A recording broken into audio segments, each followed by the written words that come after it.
যুক্তরাষ্ট্রের সম্মানজনক Madeleine Albright honorary group award পেয়েছেন জুলাই গণ অভ্যুত্থানে অংশ নেওয়া নারী শিক্ষার্থীরা। আন্তর্জাতিক নারী সাহসিকা International Women of Courage IWOC পুরস্কারের অংশ হিসেবে এ পুরস্কার দেয় যুক্তরাষ্ট্র। গত শুক্রবার যুক্তরাষ্ট্রের পররাষ্ট্র দপ্তরের ওয়েবসাইটে এই পুরস্কারের ঘোষণা দেওয়া হয়েছে। আগামী 1 এপ্রিল পররাষ্ট্র দপ্তরে মার্কিন পররাষ্ট্র মন্ত্রী মার্কো রুবিও ও মার্কিন ফার্স্ট লেডি মেলানিয়া ট্রাম্পের আয়োজনে বিজয়ীদের এই অ্যাওয়ার্ড দেওয়া হবে।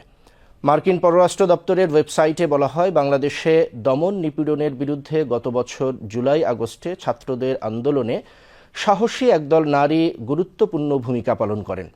তারা অসাধারণ সাহসিকতার সঙ্গে বিক্ষোভে অংশ নিয়েছেন। হুমকি ও সহিংসতার শিকার হওয়ার ঝুঁকি থাকা সত্ত্বেও আইনশৃঙ্খলা রক্ষাকারী বাহিনী ও পুরুষ বিক্ষোভকারীদের মধ্যে অবস্থান নিয়ে বিক্ষোভ চালিয়ে গেছেন। সহযোদ্ধা পুরুষ বিক্ষোভকারীদের যখন গ্রেফতার করা হয়েছে, তখন এই নারীরা উদ্ভাবনী উপায়ে যোগাযোগ বজায় রেখেছেন এবং আন্দোলনে নেতৃত্ব দিয়েছেন।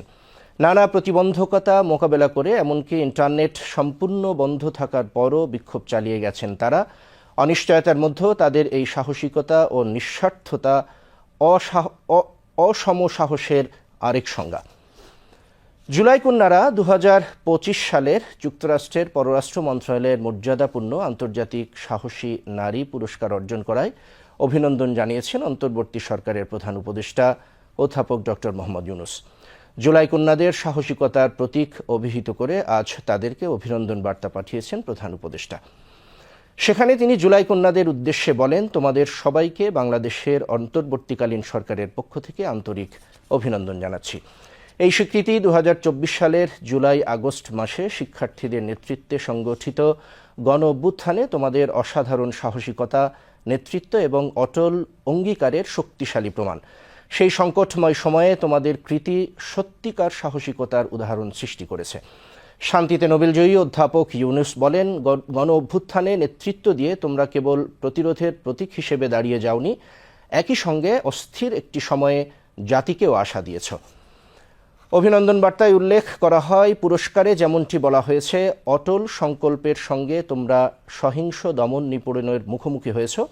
নিরাপত্তা বাহিনীর আক্রমণের মুখে তোমরা পুরুষ সহসংগ্রামীদের সামনে ঢাল হিসেবে দাঁড়িয়েছ। ইন্টারনেট যখন বন্ধ ছিল, তখনও মারাত্মক চ্যালেঞ্জের মধ্যেও ন্যায় বিচারের জন্য লড়াই চালিয়ে যাওয়ার অভিনব উপায় খুঁজে বের করেছ। অভিনন্দন বার্তায় অধ্যাপক ইউনূস বলেন, তোমাদের শক্তি, দৃঢ়তা এবং দৃঢ় সংকল্প বাংলাদেশ ও বিশ্বব্যাপী অগণিত ব্যক্তি ও গোষ্ঠীকে অনুপ্রাণিত করে চলেছে।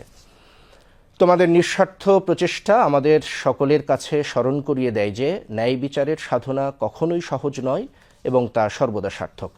তোমরা বিশ্বকে দেখিয়ে দিয়েছ যে প্রকৃত নেতৃত্ব এবং ত্যাগ কেমন হয়, এবং তোমাদের সাহসের মাধ্যমে তোমরা বাংলাদেশের জন্য একটি উজ্জ্বল এবং আরও ন্যায়সঙ্গত ভবিষ্যতের পথ প্রশস্ত করেছ।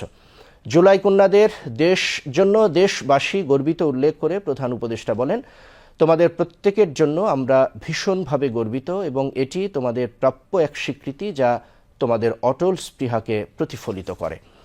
অন্তর্বর্তীকালীন সরকার তোমাদের সাথে আছে এবং একসাথে আমরা গণতন্ত্র, ন্যায় বিচার ও স্বাধীনতার আদর্শের দিকে কাজ চালিয়ে যাব, যা তোমরা এত সাহসের সাথে রক্ষা করেছ।